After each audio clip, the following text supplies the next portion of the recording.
जय श्री राम मित्रों।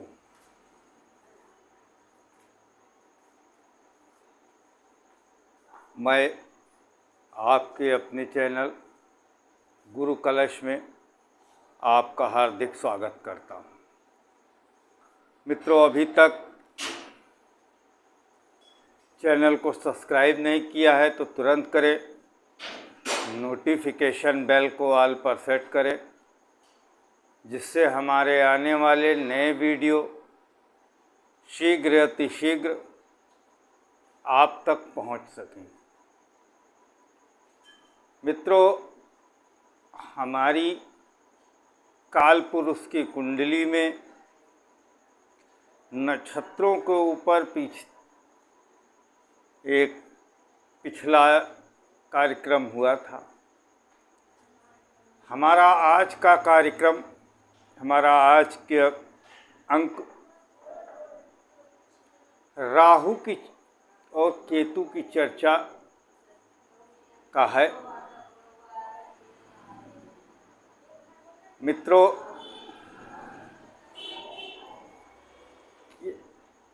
राहु और केतु आप सभी जानते हैं, इन दोनों से प्रायः जनमानस में बड़ा भय रहता है। तो आज हम इसकी चर्चा करेंगे कि इनसे जुड़े हुए किन क्षेत्रों का, किन वस्तुओं का, किन व्यक्तियों से दूर रहा जाए, उनसे बचा जाए, जिससे कि हमें परेशानी ना हो। मित्रों, राहु जहाँ पर भी रहता है वहाँ पर आपको आधुनिक समय के हिसाब से तरह तरह की कुटिलताओं से युक्त कर देता है।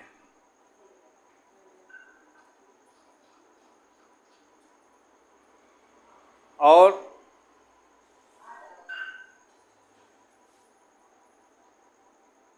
इसके कारण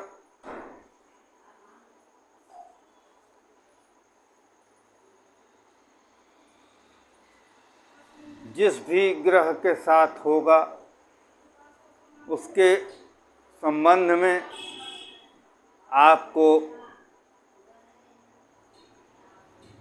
तरह तरह के ओवर कॉन्फिडेंस का भी शिकार बना देगा,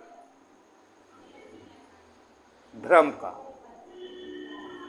उसमें कुछ भी गलत नहीं है, क्योंकि वो इतनी कुटिलता राहु जातक में पैदा कर देता है कि जातक सफलताएं पाने लगता है।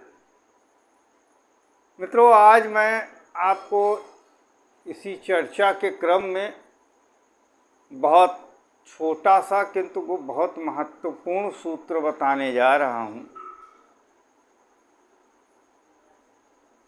मित्रों, जहाँ पर भी आपका राहु कुंडली में जिस भी राशि में बैठा हो, उस राशि का जो भी स्वामी हो,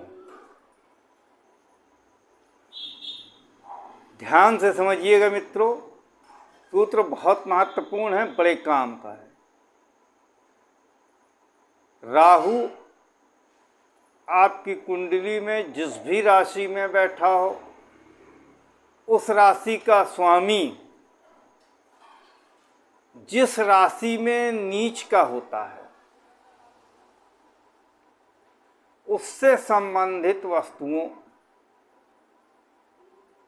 का, उस भाव से संबंधित जितने भी कारक होंगे, उन कारकों से आपको कभी भी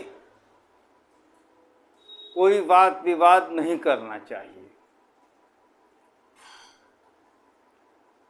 जिस प्रकार मैंने राहु के संबंध में बताया वही सेम केतु के संबंध में है।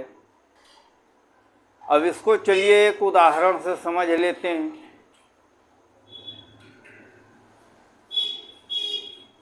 मित्रों, जैसे किसी जातक की कुंडली में मकर राशि में राहु है तो जाहिर सी बात है कि कर्क राशि में केतु होगा। अब मित्रों, अब मकर राशि में जब राहु है, मकर राशि का स्वामी होता है शनि। शनि आप जानते हैं मेष राशि में नीच के होते हैं। अब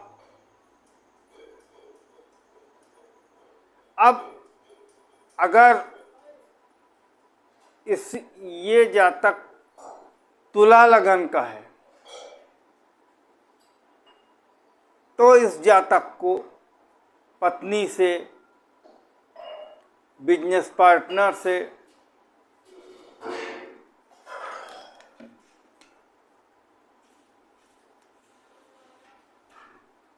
कभी भी वाद विवाद नहीं करना चाहिए।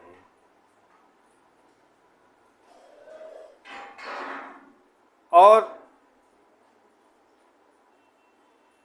अब आप पूछेंगे वाद विवाद क्यों नहीं करना चाहिए, तो मित्रों उसका सीधा सीधा कारण ये है, जब आप वाद विवाद करते हैं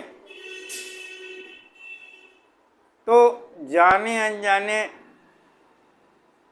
सामने वाला कुछ ऐसे श्राप आपको दे देता है जो आपके जीवन में घटित होकर ही रहता है। इसलिए अच्छा है आप पूर्व में सावधान रहें, ऐसे परिस्थिति से बचें। और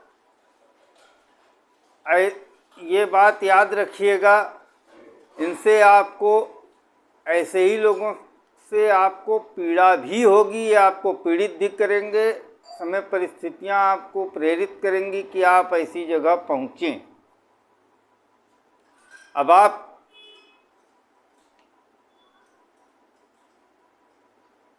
अब यही अगर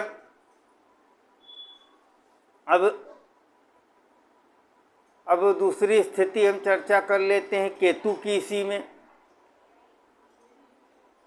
केतु कर्क राशि में हमने देखा था जातक का।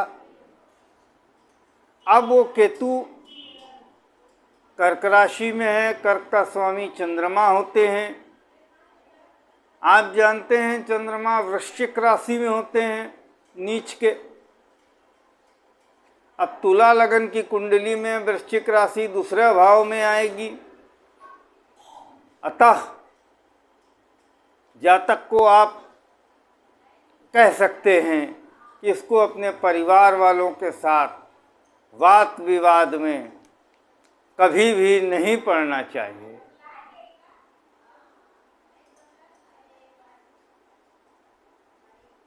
या वाणी ऐसी बोले जिससे कि कोई वाद विवाद न उत्पन्न। अब आप तुला लगन के राहु और केतु दोनों की स्थिति अब हमारे सामने है।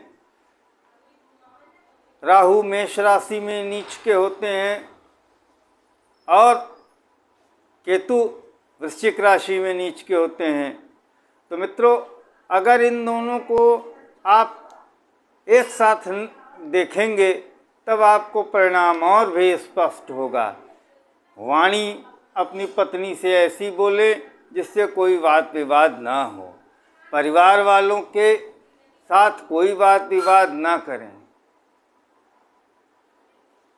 यानी कि परिवार, पत्नी, वाणी, परिवार वालों के साथ वाद विवाद में संयम रखें, उनका श्राप ना लें।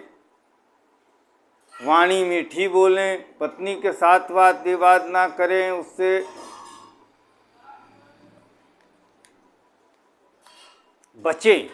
मित्रों, ये बात याद रखिएगा, यही लोग आपको जीवन में सबसे ज़्यादा पीड़ित करेंगे और वाद विवाद की स्थितियां इन्हीं से बनती रहेंगी। लेकिन अगर आपने इसको टाल दिया तो जीवन में बहुत सारे श्राप से आप बच सकते हैं। चलिए एक दूसरे उदाहरण से इसी को समझते हैं। कन्या राशि की, कन्या लग्न में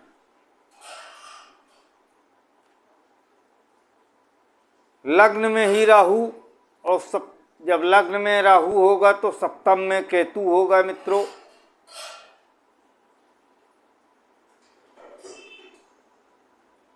अब आप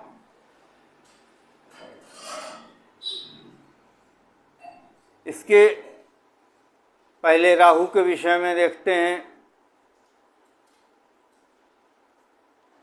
मित्रों, राहु कन्या राशि में है, जिसका स्वामी बुध है। बुध आप जानते हैं मीन राशि में नीच का होता है। अतः पहला प्रेडिक्शन तो ये निकला, अपने साझेदार से, अपनी पत्नी या पति से कभी भी वाद विवाद ना करें, उनसे बचें, उनके श्राप से बचें। क्योंकि होता क्या है, जब लड़ाई झगड़ा वाद विवाद होता है तो कुछ न कुछ बातें ऐसी हो जाती हैं ना चाहते हुए, जो आपको पीड़ित कर सकती हैं। अब दूसरी स्थिति आती है केतु की, जो कि मीन राशि में पड़ रहा है। मीन राशि का स्वामी गुरु है। गुरु आप जानते हैं मकर राशि में नीच के होते हैं। कन्या लग्न वालों के लिए मकर राशि पंचम भाव की स्वामी होगी। अब आप एक प्रेडिक्शन, जब दोनों को मकर राशि पंचम में आई तो पंचम के लिए, पंचम के जो भी पंचम भाव के कारक हैं, संतान, प्रेम, शिक्षा, यानी कि जातक को अपने प्रेम से, यानी अपनी प्रेमी या प्रेमिका से, अपनी संतान से कभी भी वाद विवाद नहीं करना चाहिए, उससे बचना चाहिए। अब हम राहु और केतु दोनों के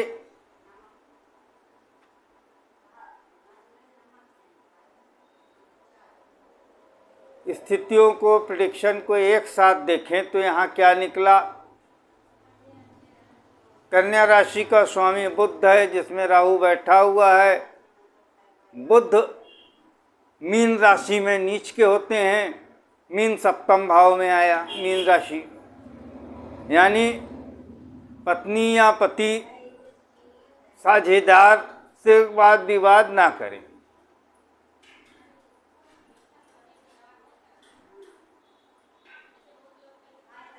और दूसरा केतु आया मीन राशि का, जिसका स्वामी गुरु है। गुरु मकर राशि में नीच के होते हैं, यानी पंचम और सप्तम भाव।